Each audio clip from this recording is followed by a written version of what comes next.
Let's see what the Diablo 4's biggest problems are. Why, hello. How's it going? I know you haven't seen me in a while. I've been a bit MIA for the past couple of weeks. That's because if you hadn't heard, Blizzard launched a brand new game. Yeah, that's right. Since Diablo 4 release, I've just been living, breathing, eating, and sleeping this game. Okay, well, they're... I found a good frame of reference to tell you guys how much I'm enjoying Diablo 4. I've only showered once since it came out. And I haven't showered because I've made the conscious decision, if I shower, then I'm not playing the game. And I didn't want to spend the time because I could be playing the game. Really hasn't been so much sleeping because I ain't got time for that. Paragon board ain't gonna fill itself. Neither is my best in slot gear gonna grind itself. And don't even get me started on those altars of Lilith. I already have all those. I'm just kidding. I haven't even tried on those. I'm not gonna run around clicking on all the little stupid altars. There's over 160 of them or something, and getting to all of them would require me riding on my horse for a real long time. Doesn't matter. Since riding on the horse feels like crap, I don't want to do that either. No. I'm much more interested in running Champion's Demise for the 1000th time. Ooh. I got to about 500 before I checked out. It's just boring as hell, dude. I don't know how people do it. Collecting years in PvP has been a lot of fun. Also, fun fact, I've never died. And also killing world bosses on the max difficulty tier in under 30 seconds because that makes a whole lot of sense. They did buff them back up, though. Now it takes somewhere around 60 to 90 seconds. Yeah, I think world bosses are fine. They're good. And then also, I got myself all the way to about level 80 on my sorceress in just a couple of days. That's a lot. Grinding before deciding to roll as a druid because yes, I am in fact certifiably crazy. Anyway, today I'm here because I want to share some updated opinions, suggestions, and thoughts on the game. There's a lot of new and updated critiques here basically after spending the past week and a half playing, and although this video is going to be focused on critiques and things that I would like to see improved upon, don't get it twisted. Overall, I love Diablo 4 like hands down. This is my favorite game so far of the year. I've just been having I would also say Diablo 4 is a 9 out of 10 game. I've had a lot of fun playing the game. I played it a lot. I really like the game a lot. Absolute blast, and I definitely foresee myself playing now straight through to season 1, although admittedly I will be playing at a slower clip because so far, yes, I have gone a wee bit overboard. I think the game's great. I've been having an absolute blast. I already totally think it's worth the cost of admission, but there are some things for sure that I would like to see improved, changed, added upon, and or addressed in the current state of the game that I think would overall make for added upon. Oh, I thought he was exploiting.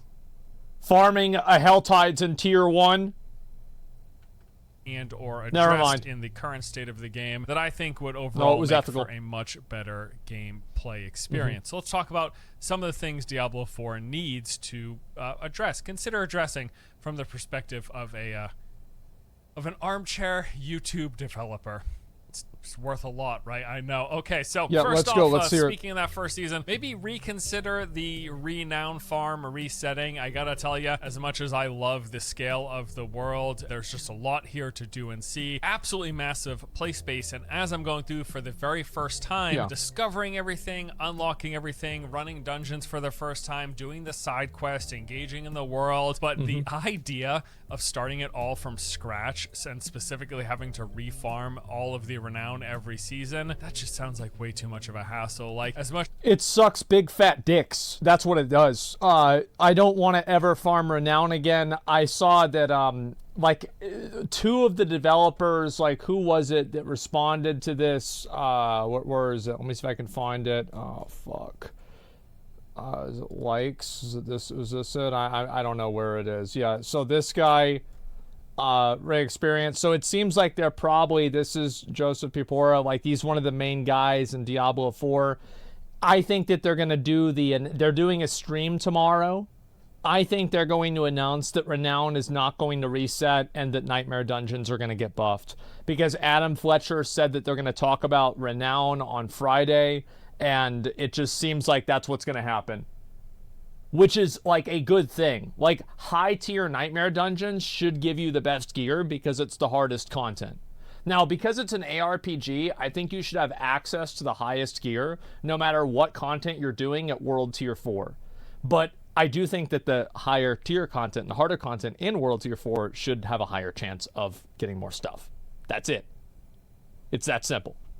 as I'm enjoying it the first time through, I can't envision a full reset that my motivation to do that all from 0 to 100 again is going to be there. Frankly, it really almost makes me wish they hadn't gone with the full game reset of the seasonal structure, while also they don't have to. Like, they can still turn that around. This massive open world and all this stuff in it. These things just feel a bit at odds with me, and I almost wish that maybe they tried something different, where they tried to incorporate this idea of seasons by adding new content that freshens up the game, but also letting us keep a lot of the base version of the game cleared with the map uncovered and the renown that we have farmed. But maybe people want to replay Diablo 4 to build a new character with the new balance changes for every season. Like, whenever I go back and I play Path of Exile again, I don't play Path of Exile again so that I can unlock the Uber Lab again. I don't play Path of Exile so I can kill Dominus in Act 3 again. That is just something that I have to do in order to get to where I want to be.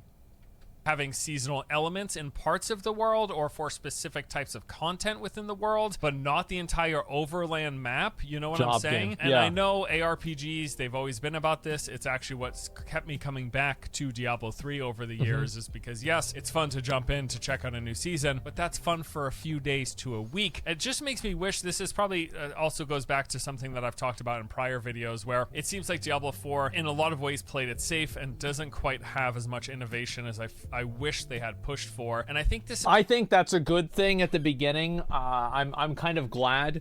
Obviously, Diablo 4 kind of took a lot of things from Lost Ark, a couple of things from WoW, and they just turned it into an ARPG. I think that they innovated enough for it to be a release game. And what really is going to matter is how they adapt it to what player feedback is. I think that's what really matters the most. And that's why, like, obviously, the game is an ARPG, fundamentally, but I don't think that that should rule anything out. I think that they should keep trying, because with the seasonal system, they should try maybe one season to do a raid. Do something like a Legion raid in Lost Ark. And if people don't like it, then don't do it the next season. But what if they do like it? Try it out. Right? Take risks. Do cool stuff. Is probably one of those things where we could envision you've got this huge play space, massive open worlds, and yes, you still do seasons. Yes, you give us a reason to come back for fresh new things. Nobody comes back to do the same side quests to farm the same renown bar. Nobody does that in the same way. Like, World of Warcraft learned this lesson with, like, trying to make people refarm stuff for alts, and then finally in, like, Shadowlands and like now in Dragonflight, they finally realized, hey, people don't give a fuck about this stuff. Let's just let people play what they want to play. A reason to make new characters, but maybe that could be within portions of the game instead of the entire game space. That's some big damage. I like this world. I like that I've cleared it, and I would like to have freshened content in seasons that didn't completely Thanos snap the whole map progress, especially the renown farm, because it's really a slog. Well, Path of Exile had this problem with the Watchstones. Remember back whenever you'd have to get all of the Watchstones for all of the different tiers of Conquerors before you could do Cirrus? Oh, that was awful, wasn't it? It was terrible. And then they changed it because PoE had so much, like, basically what PoE does is they add a new system every season. And then after a while, all those systems are added together. So, like, the barrier to entry to just be able to play the game is so much larger than it used to be. And also, remember whenever you had to unlock all of your Labyrinth trials, and you'd have to join that special general chat, and then people would trade the different invites at the beginning of the season? Well, they just got rid of that. They deleted it. And you know what? It made the game better. Because PoE had this exact same problem. And it's just that the problem wasn't called Renown, it was called Watchstones and Labyrinth. But it is fundamentally the same issue. Feels like quite a bit of a slog. And they improved Next up, that. I do want to talk about how map progress resets within a season or within the current launch version of the game. But first, let us progress to a word from today's sponsor. If you're looking to get the most out of your Diablo 4 experience like I have been, why not consider getting a hardware upgrade, which conveniently is where the sponsor of today's video comes in. Jawa.gg is a marketplace. We should have sponsored them. We should have done it. I got to talk to the Starforge team. Specifically tailored for gamers to buy and sell gear. From full-on pre-built gaming PCs to components and peripherals, you can find just about anything you're looking for. It's as simple as heading over to the website, typing in what you want in the search bar, and then browsing what other users have for sale. Alternatively, you could also filter through each individual category. Diablo 4 is a great-looking game, and if you want to see it running on the highest settings but are in need of an upgrade, Jabba.gg probably has what you're looking for, be that a new GPU or a new custom gaming rig. Are GPUs still hard to find nowadays? I haven't bought a new one in like 3 or 4 generations. Playing through Diablo 4 on my brand new PC that I got through Jabba, it has been fantastic. I got the game running on max. It looks good, runs smooth. Everything's been awesome. So if you'd like to learn more and check out Jabba.gg for yourself, go ahead and use my link in the video description. It's like all the crypto farming. Okay, so now let's go ahead and move on to talking about the map progress resets right now, if you make a second character. It feels like they should maybe have it so that your map progress would be shared across characters within the Eternal Realm, and then I would hope... Well, the map progress should just be shared across all characters with no restrictions at all. Nobody plays a new character to go around and uncover different parts on the map. It's stupid. If you think that's why people are playing the character, you're completely delusional. That's not why they're doing it. Just let people play the game for what they want to play the game for. Don't try to make people do a bunch of bullshit that doesn't matter. The difference between like uncovering every single little, like I think uncovering every area on the map will probably take 2 or 3 hours, right? Compare that to getting all of your skill points in PoE. What? 20 minutes? 30 minutes? Something like that. Like no time whatsoever. This would also apply to the seasons. And I think also like Renown and uncovering the map is such a cool thing to do one time. Some of the side quests in Diablo 4 are actually good. So I support Blizzard in having Renown and incentivizing it the way that they have. I just don't want to do it 2 times. That's all.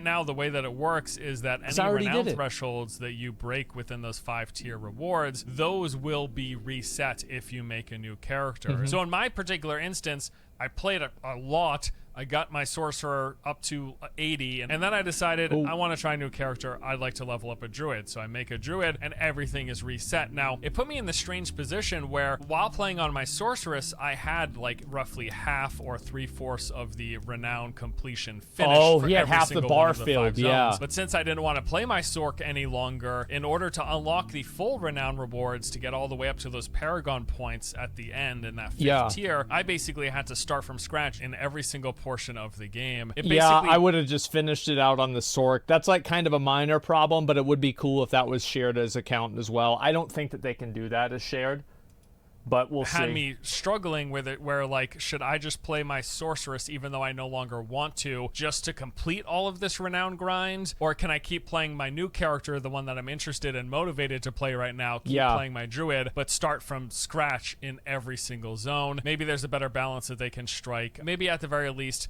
if they shared all of the waypoint unlocks for all of the towns. I don't think that we should even... I really, really, really dislike the idea that we should work towards a compromise.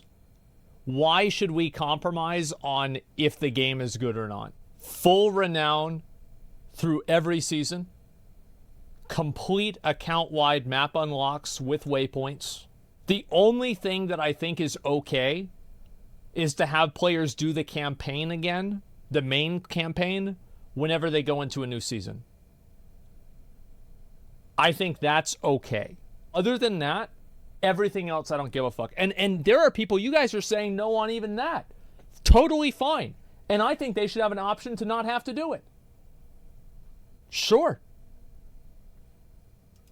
Right now, you get all of the major towns when you make a new character, it should be optional. But everything else is completely reset. I think if, at the very least, they gave me every single waypoint, and that would make going through that process again a little bit easier than it is with a full-on reset whenever you make a brand new character. And it kind of goes back to the first point where I love that this game is so huge. I love that it's massive. I love that there's so much play space and there's so much to explore and to see. But the flip side of that token is that it feels like quite a bit of a slog when you start to consider other characters. I also think I don't really want to make a new character, but I kind of do.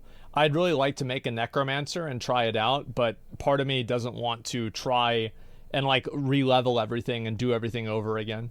Look at rebalancing experience rewards. So up until this point, one of the fastest ways to level, to get experience, to grind up towards that max level of 100 has just been through farming dungeons and resetting them in a group, doing things like split farming. That has been hands down by a large margin the fastest experience per hour, the best way to level up. We saw this initially with people running through Champion's Demise. I don't like split runs, and I think they're stupid, but I don't want to see Blizzard handicap every player because some people are doing split runs.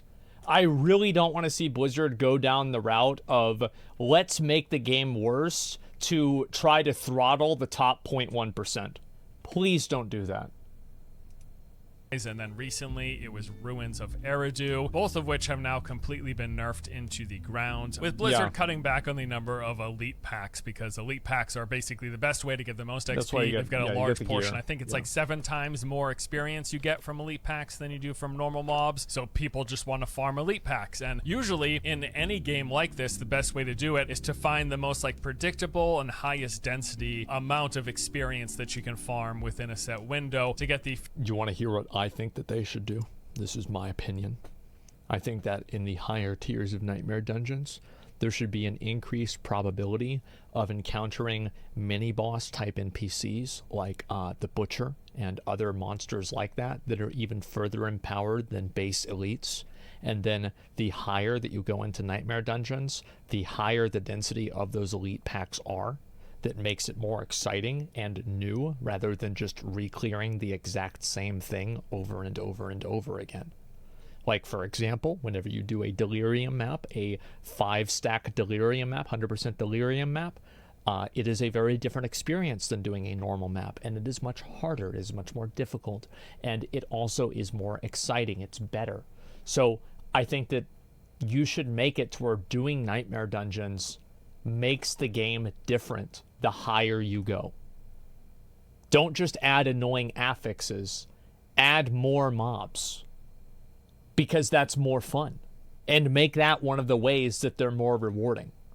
Because I think it's a massive gameplay problem that Nightmare Dungeons are not the meta to level. They should be the meta to level. Doing like tier 50 plus Nightmare Dungeons should be the meta to level, but they're not. I do, however, believe, and I want to re-emphasize this, everything should be able to drop in World Tier 4. I'd be okay with Blizzard toying around with the idea of like capstone challenges dropping unique special gear, kind of like Shaper drops like the Flask, Dying Sun, and you know, you have like the Ashes to Dust, wherever the fuck it is, necklace from Searing Exarch and PoE. There's a million other examples. The Starforged Sword from Shaper, for example. And you know, like a lot of these things are totally fine, but I don't know if necessarily Diablo 4 should have them. However, I do think that getting people out into the open world and incentivizing Helltides and getting people to go out into the open world and see each other and do world bosses is a good fundamentally thing. It's a good fundamental thing, and I want to see that continue, and I like the open world nature of that. However, I also think that there should be better incentivization, especially for like people that are stacked on gear. They should be getting way better stuff from a higher level dungeons. Fastest amount of experience per hour, and the more reliable and more consistent you can make that, the more likely that is to be considered the best method in a particular... Like imagine, like theoretically, if Uber Lilith was the one that dropped Harlequin Crest. Right? Like that would be really cool. If like the first time that you killed her, you got Harlequin Crest right there. That would be fucking badass, right? That'd be nice, yeah. But you'd have to do it solo, so you couldn't get carried. Not 100%? Sure, yeah, have it be like 10%. A game. Now, there's always going to be a best method. It doesn't matter how much you try to balance it across all these different content types. Well, somebody says too easy. Well, you just beat the hardest boss in the game. You beat the game. It's over. It's done. That's it. Just chill out. will always be some most efficient way. Maybe though they can do things to try to even it out a little bit. I think one possible solution would just be nerfing continuous runs of the same content, and this would make it so that if people try to run the same instance over and over and over again, it would maybe give successively less experience on successive runs. That might feel a bit too restrictive to players, so maybe another option is just buffing things, other content in the game. Like, for example, I feel like Nightmare Dungeons should probably reward more experience. It's already a progression path that we want to do for leveling up our glyphs, so why not make it also good for farming experience, and that could be sort of a kill two birds with one. It feels bad that you have to decide whether you want to level your glyphs or level your character. Stone. It's not like there isn't enough to grind in this game as is. You can remove some grinding by consolidating the character level grinding and the glyph upgrade grinding. That would be great. And then the overworld, like, I love this. It's a great space, but it feels like the worst place to go if you're trying to level up. So maybe some bonuses to experience while in the overworld. Maybe, hey, you know, they've done this before. Kill chain bonuses. So if you're in the overworld and you're just chaining from group to group, like rampages, that only applies to the overworld, because then dungeons would again be clearly the best place to be. Give some more incentive for us to be in the overworld. I know they have the bounty system, the Tree of Whisper system, but that doesn't feel like quite enough. It feels like far behind the dungeon grinding. They nerfed Champion's Demise. They've nerfed Eridu. We're just gonna find the next most efficient dungeon to farm unless they change something up. Yeah, that's why they have to do it with Nightmare Dungeons, because Nightmare Dungeons scale differently, and Nightmare Dungeons are also random which one you get. So it would, I think, if they did it to where Nightmare Dungeons gave a lot more experience, people are saying Iron Hold now, I think it would solve the problem, or at least it would improve it by a tremendous degree. In addition to what they've done here, in addition to nerfing the elite packs in dungeons, you got to do something else that makes it so that there will be a more of an even playing field when it comes to that best XP farm for the people looking to do that. Now, this next thing hasn't affected me personally because I haven't played a hardcore character, but watching people lose their characters to the fact that this game is a live service game, always online, it's absolutely heartbreaking to see that people dying and losing their hardcore characters to disconnects, bugs, and glitches, or what's worse, the fact that Blizzard restarting servers to update the cash shop ended up killing people's hardcore characters. All of this just means, hey, there should really be some sort of like in-game petition for people to get their hardcore characters revived. That's what you get for any reason beyond just playing the game. This might just be one of the things like, hey, you sign up for this because this is an always online game. If there are, I mean, that one, bro, like, you shouldn't have been there. You should not have been there, bro. Like, that was you. Server issues, if you run into bugs and glitches and your character dies. By the way, this is, okay, maybe this is an unpopular opinion. I talked about this last night. I think that they should remove the cheat death potion and they should allow you to Alt F4 and then instantly remove your character from the game. I think Alt F4ing in a dangerous situation is 1,000x more skillful than just putting on a fucking seatbelt and then driving through hardcore with no risks. That's what I think. Okay, like, I'll be honest, knowing when to Alt F4 and leave combat and the risk that entails is way more challenging than just putting on a potion that says, I can't die unless I proc this. That's so stupid. How the fuck do you have a cheat death in hardcore? Please just let people quit out. Quit out is infinitely more skillful than hitting a potion, well, I think I might die in 7 minutes. I think I'll use my potion now, so if I do die in 7 minutes, I won't. Okay. How fucking stupid. Just let people Alt F4 out of the game. I understand that in a way it cheapens hardcore, but I've said it 100 times, I'll say it again. I'd rather people cheat the game than the game cheat them. Quinn got cheated yesterday. We all saw it. It's undeniable. It works in PoE. Your SOL, but I've seen people have level 100 characters that die to bugs and glitches or server outages, and it just feels really crappy. Yeah. It doesn't affect me personally, but I've got... Dude, it's so weird. Like, the world first hardcore 100, Karn died to a disconnect. The fuck? empathy for the people who it does affect. And maybe if this isn't something that Blizzard isn't already considering, they should consider, you got a live service, always online game. If people's characters die, not because they played poorly or misread an encounter, but because you updated the cash shop, maybe we should revive all of those characters. I think that'd be really good. The mount in this game feels really awkward between constantly getting... I feel like they probably could do that, right? Because if they knew that...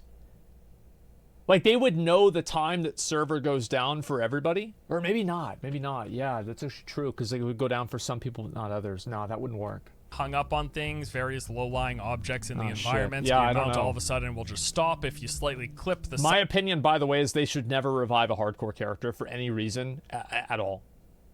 Because if you do it once...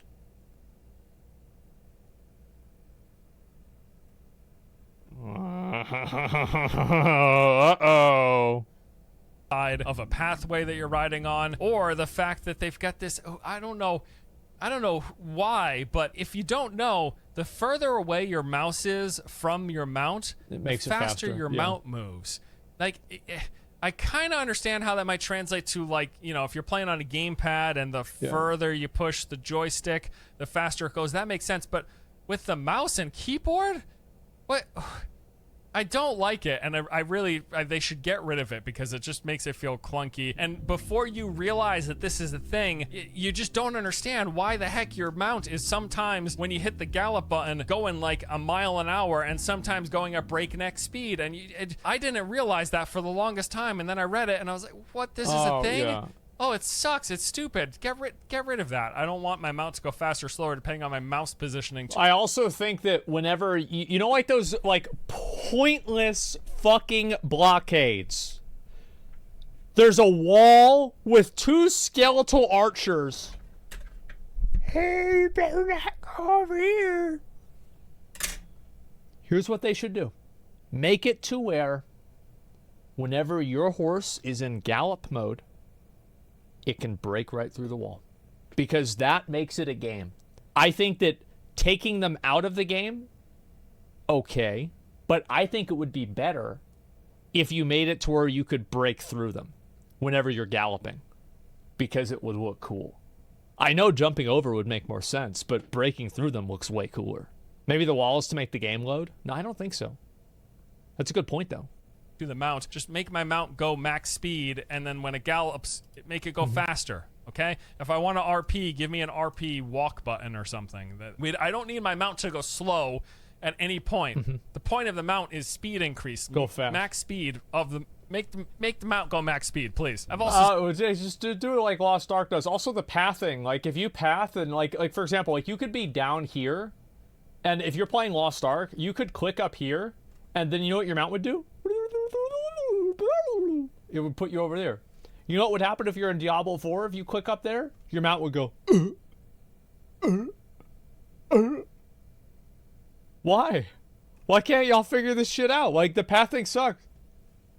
Seen people complaining about the fact that the mount has a cooldown. I think as part of just like a game mechanics thing, it's okay that there's a cooldown when you dismount. I wish the cooldown was 5 seconds instead of 10, and I agree with the cooldown of 30 seconds if you take damage while you're on the mount, because it adds some level of danger to the world, and you can actually get killed out in the world with like those little explodey boys. So I think that you can actually die in the open world for like 90% of players, except people that are like massively stacked with gear. So I actually agree with getting dismounted for 30 seconds, maybe 20 seconds instead of 30. I'd be fine with that. But like getting off and getting back on the mount should be like a 5-second thing and not a 10-second thing. If you want there to be some time in between dismounting and mounting. I think particular though, the long cooldown when you get dismounted by enemy mobs, it's, I don't know, like 20 to 30 seconds. It feels super long. It also punishes you for bad play. Because there is never an instance where you should get hit by a mob whenever you're on a mount.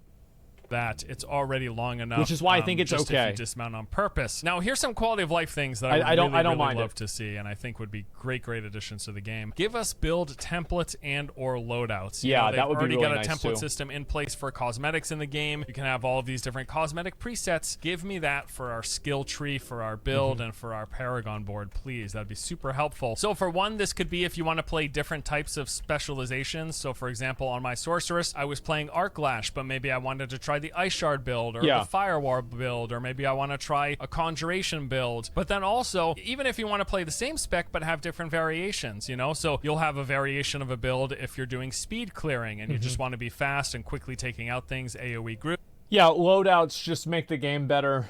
There's no reason not to have them. You might have a single target spec. You might have a tanky spec for pushing nightmare dungeons. You might have a PvP spec. It would be great if we just had templates in the game instead of having to manually change these whenever we go through different content. Now, the early pre-launch concerns of respecking being prohibitively expensive, that hasn't come to bear. I haven't felt any issues if I wanted to change a few specs here and there. But they can totally... No, I haven't had that problem either. I don't have 38 million gold. I've spent all my gold. I feel like the existing gold sinks in the game are more than enough to throttle gold spending. And I don't even think that we probably need the respec costs. Like, only Blizzard has this data, but like, which one's going to cost more? Like me doing a reroll on a piece of gear for literally like it's 1.2 mil for me to reroll my mace. Or a 20k respec on a talent point. Still have the gold cost associated with respecking and have build templates and loadouts in the game, and just make it so that every time you swap loadouts, you take away some of our gold because you want that to be part of the gold sink. Although, let's be honest, with the gear system and gear upgrade and extracting and all of that stuff, there's some pretty big gold sinks in the game, in particular when you want to re-roll attributes. I mean, it's going up to the millions, many millions of gold just to try to get a new attribute roll. Like, you got a lot of gold sinks. And I'm only, guys, remember, I'm only like level 71 or 72. I haven't played even nearly as much as some of these other people. Some of these other people probably have dropped like 100 mil on rerolls.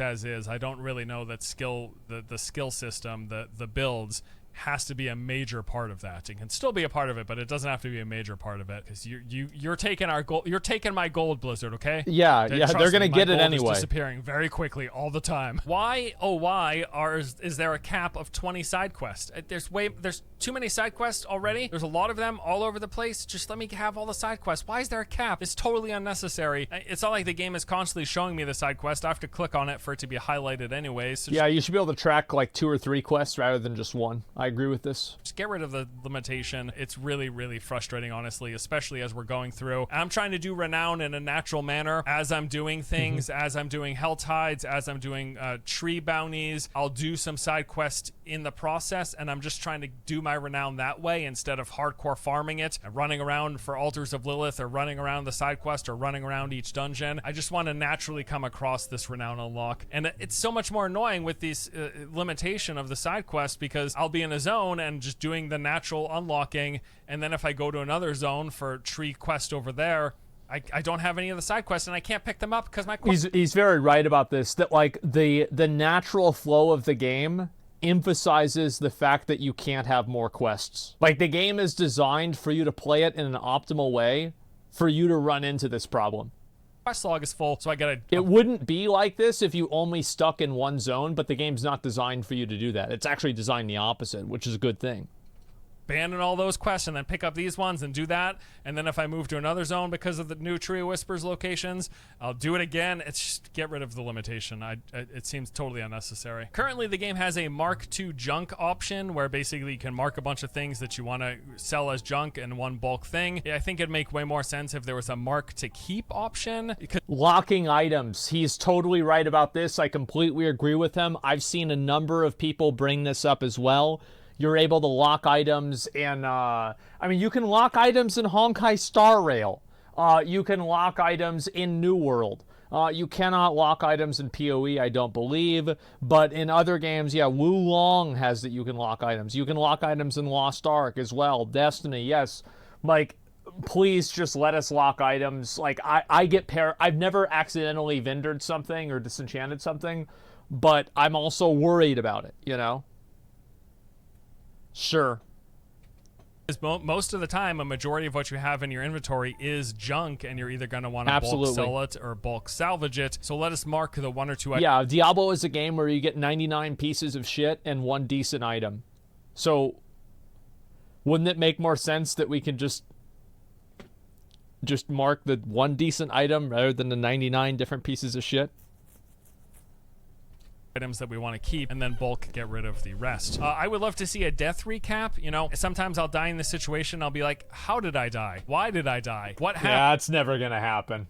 What hit me? I'd love to see it, though. Do? Were there resistances and debuffs considered? Any sort of detailed recap here, I think, would be a great addition to the game. Along those same lines, we talked about this pre-release as well. I would also love to see an end-of-event recap for things like world boss fights or... Oh, absolutely, I agree with this. I think that having a recap for like Lost Ark has this whenever you finish like a Guardian raid or a Legion raid, it will show like who did the most damage and like who did the most stagger damage, etc. You should have a scoreboard at the end. That way people that are neckbeards have a reason to feel good about it.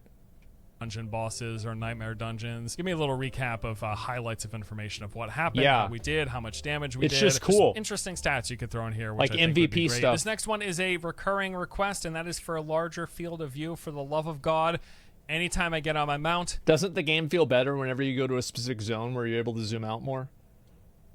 Yeah, I don't know why it's such a big issue. Anytime I go to the tree of... I also think that you should be able to zoom in more. Like, okay, we spend, like, what is it, like $98 on, like, a helmet from the store or something like that, but we can only zoom in partially. Lost Ark has, like, a zoom-in system where it's, like, overhead, in front, and then very up close. And I'd just like to have the very up close thing for Diablo 4, because I think my character looks really cool, and I want to see what he looks like. I just want another zoom feature. Lost Ark has it. Put it in this game, too. It'll get more people to buy store mounts and store items. Whispers and various other locations and take screenshots in the game. Together. When that camera zooms back just a wee bit, I'm like, this is where my camera should be the whole time. Could you just please consider it? Give us the option. You don't have... If you want to keep it up close for the immersion, if you want to keep it up close for the sake of people playing on console because they're further away from their screens, I get that as well. There's a whole lot of reasons why Blizzard wants the camera where they have it. But I'm telling you, I'm sitting here, got an ultra-wide monitor. People complained about this in Diablo 3 whenever it came out. We're never going to get this. I highly doubt it. I would like to see a better zoom-in feature, though. I'm an arm's length or so away from it. I want that camera back just a little bit. It doesn't need to be massive, right? I don't need my character to be like a P on the screen, but yeah, somewhere between 10 to 20% more pulled back. Just a little bit more would be nice. And then finally, the last big thing is just so much quality of life when it comes. Finally, last big thing is just... Where's the debuff that tells him that he stood in that? Like, I know he obviously has this on his head, and this tells him, but there's, like, think about how many other things that are happening on this screen.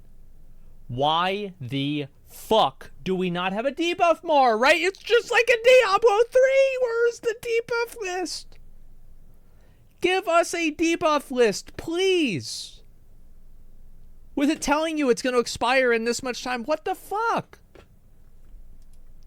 So much quality of life when it comes to storage and the stash. For one, we absolutely need a larger shared stash. Trying to store alternate gear... I'm sure Blizzard's going to give us a way to get a larger shared stash. And I'm sure that way might include me spending $500 on a bet that I made. By the way, why the fuck do we not have a gem tab? We asked for that on the first beta. Come on. Let's get a gem tab. For different builds, for variations on my build, like I talked about earlier, for like speed clearing or for single... Why do ancestral essences cost more to put onto a piece of gear whenever it's the same buff? It doesn't even make sense. It's just inflation for inflation's sake. Cost more to take them up? Yeah, why? Fuck you, Blizzard. I don't want to do this. target or for PvP, and then having to save the aspects because there's all these different roles and the various builds will have specific aspects that they want, and only half of the aspects are in the Codex of Power. So I need to hold on to my aspects, but they take up a lot of space. And then that doesn't even consider if you have more than one character. As it was just on my sorceress, my stash was basically full. Then I made the druid and I was like, my stash is full and at least half of it is for my sorcerer. Yeah, so what ended up happening happening as I continued to play the druid and was like, hey, you know what? I love this. I'm having a great time. I mean, we pay $70 fucking for this game, Blizzard. You can at least give us like 15 stash tabs or like 10 stash tabs. Come on. I think this is going to be my new main character. I got all the sorcerer stuff taking up space. Yes. I need storage for my druid. I just had to delete all my sorcerer stuff, and that's gonna suck when I go back to playing the sorcerer. So we need more shared space in general. I think there's some also more fine-tuning they could do. I think separate gem storage would be great as well. I actually flip-flopped on this. So early on I was like, oh my god, there's so many gems, they take up so much space. I hate this. You know, we should get like a gem pouch or an extra gem storage tab. But then as I kept on playing and I was in the end game, I realized, well, you only need like a handful of gems for your build, because once you know... I disagree with this, because everybody knows what's going to happen, right? We all know what's going to happen. They're going to add in new gems. And the new gems are going to require 3 of the old gems. And then the new gem is going to require 3 of the new gem, which means 9 of the old gems. And then the new gem is going to require 3 of the... You see, it's 27. You see how the math goes, right? Just completely let us do it. Like, just add a gem tab. It's really simple. And then also, like, another thing is sometimes I accidentally pick up gems and then they hold up a spot in my inventory. The gems that you need, you don't need to hold on to all the other ones and all the other variations, right? And then I was like, okay, maybe this gem thing isn't such a big deal. But then the leaks came out that there are going to be higher tier gems. That's what I was going to say. People reporting that we might need hundreds or thousands of gems to feed into to make those higher tier gems. And now I've gone back again to thinking, yes, we should be holding on to every single gem that we find because we're going to need it for a future update. And with that, if they never did updates, I would agree we don't really need the gem tab. But yeah. We need some gem storage, please. That would be great. Also, along those same lines, aspects, okay? So we extract aspects, and they take up just as much room as the item that we were holding on to. So in a lot of ways, it doesn't really make sense to even extract an aspect until you are about to use it, because it takes up just as much space. Yeah, so just keep the item. Hold it up in your inventory, but as mentioned earlier, we don't actually have quite enough inventory or shared stash space. We could use more of that. So I think one solution would be just take aspects and make it as part of the occultist UI. Like, make it part of that menu when you interact with the occultist. Whenever you extract it has like its something, own it just like inventory. goes into this hopper that'd of be things great. that you can use, rather than having it be an item that takes up even more space. Another thing to fill our inventory. If not, hey, why not just increase the aspect inventory tab? Both the equipment and the consumables have 3 rows, but for some reason, aspects only has 2 rows. What? Why? It ran out of space. I mean, look, you can only have so much space.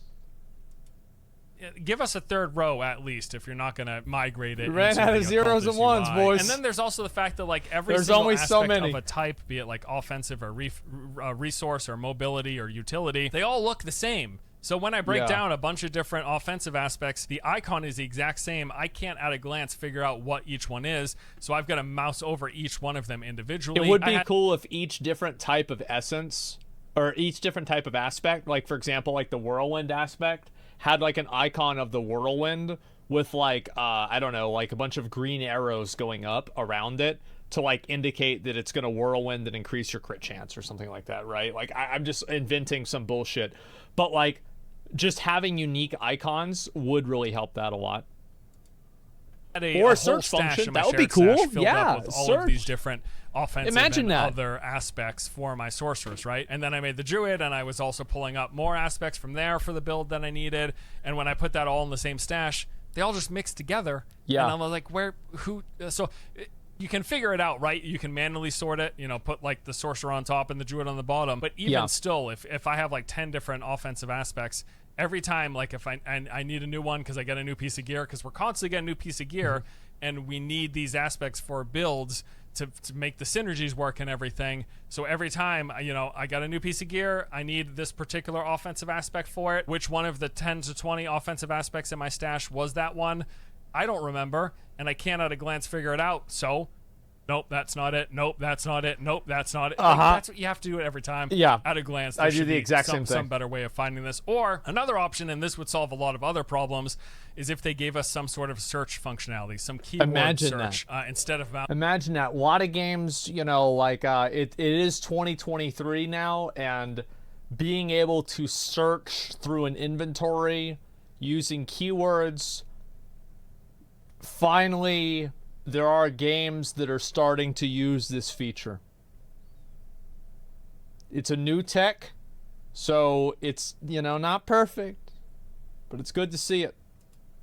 Over every single aspect or every single piece of gear when you're looking for something. Yeah, like the previous game. That can filter things out. If we're looking for a specific stat or a specific word that we know is on the aspect, we could find it easily if we had a search function there. And then also, I think just some better sorting options, because right now there's only one type of sort, so they should give us the option to sort by rarity or armor type, or sort by class or power level, or sort so that all of the aspects are put next to each other by their particular name. There's a lot more quality of life and a user experience improvements that I feel like they can make, and these would definitely be some of them. And then finally, after playing so much, I realize we could definitely use a loot filter, and I hope that is something that they consider as well. Whew, okay, so there is a loot filter.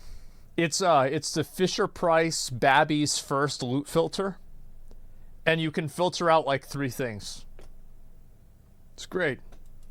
I know was a long list of what sound like grievances, but really these are just things that I would love to see brought to the game, addressed with the game to make it better. A game that I already think is great, a game that I plan to play for the next several weeks up until the first season and into the first season. And if some of these things are addressed, maybe something that I continuously play for far longer. I think they've got a really great base here. My biggest barrier to entry for a new season is Renown. I'll be real, I'll probably play the first season, and if I have to do Renown, I will. But after that, I'm probably never going to play another Diablo 4 season unless they add something completely crazy. I just don't want to do Renown again. It's not fun. There's a lot of things they could do to improve the game, and many more beyond the things that I touched on. There's a lot you got to do, man. That's something it's like other 10, issues 15 that we hours. Cover in future videos. But that's pretty much going to do it for today's. Thank you guys for watching. Hope you enjoyed it. Let me know what you think about any of these critiques. I'm not a game developer, and there will be a lot of things that we discussed here that might go against some of Blizzard's philosophy with how they're designing the game, of why they made systems the way they did. But at least from my perspective, some of, if not all of these, have been major pain points in my play experience, and I would really love to see them consider addressing at least a portion of what we discussed here today. But that's going to do it for today's video. Thank you all, as always, for watching. Hope you enjoyed it, and I'll see you in the next one. Take it easy. Well, I think that was a pretty good video. I like that a lot. I'm going to link it to you guys. This is obviously Force Gaming video, so you guys have seen these many times. I totally agree with pretty much everything he said. Yeah, very good video. A lot of really solid things. I will be honest, another factor that I have, and this is much more of this isn't like a quick fix like a lot of what he's bringing up. I'm going to be real. I think a lot of the stats in the game are boring. Close damage, bleed damage, CC damage, healthy damage, injured damage. I don't think any of these are really interesting. I don't think so. I don't distant damage. I think they're fundamentally not interesting mechanics. It's just to make rerolling terrible. Well, I think they could add in different things that make it better. I'll be right back.